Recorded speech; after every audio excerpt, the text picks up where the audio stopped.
Hello. Today we're thinking about the word celebrate.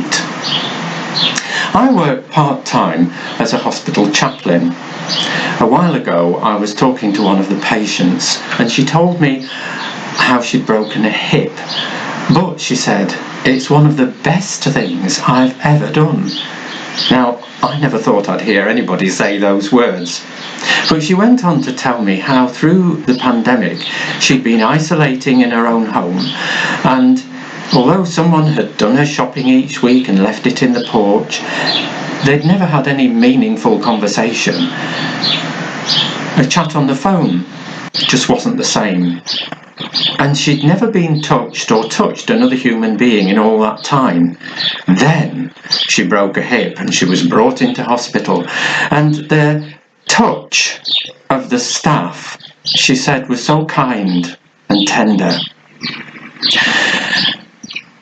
She was on a bay with 3 other patients, and they all found so much in common in their experiences, and she'd made friends.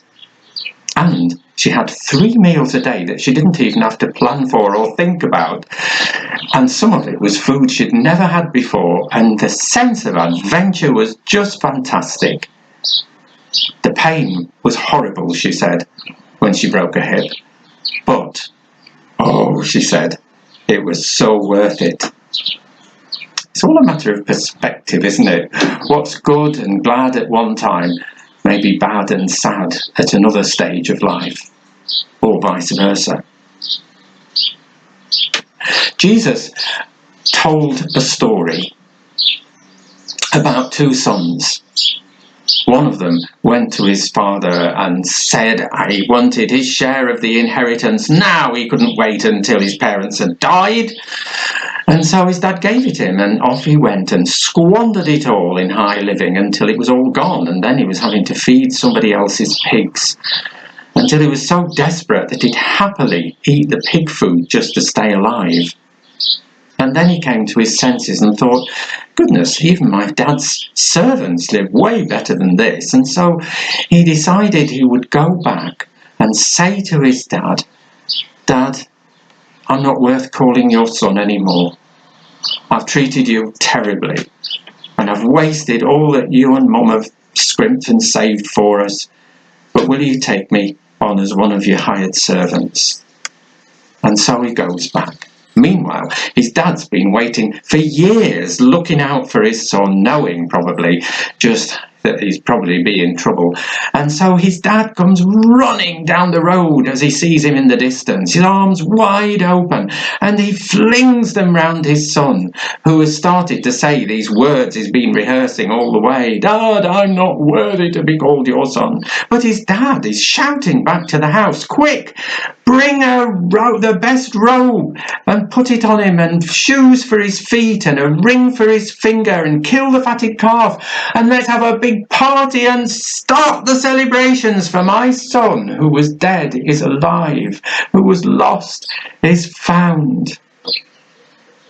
Meanwhile, the other son is out working in the fields, and as he's coming home he hears the music and the dancing, and he asks one of the servants, what's going on? It's your brother, he says. He's come back. And he won't go in. And his dad comes out to him and says, son, why won't you come into the party? And his brother says, Dad, all these years I've laboured for you. I've never put a foot wrong, but you've never so much as offered a goat for me and my friends for a party. And yet this brother of mine, he comes back and it's kill the fatted calf and let's celebrate. And his dad says, son, all I have is yours. But this brother of yours who was lost is found, who was dead is alive. Won't you come in and celebrate? It's all a matter of perspective.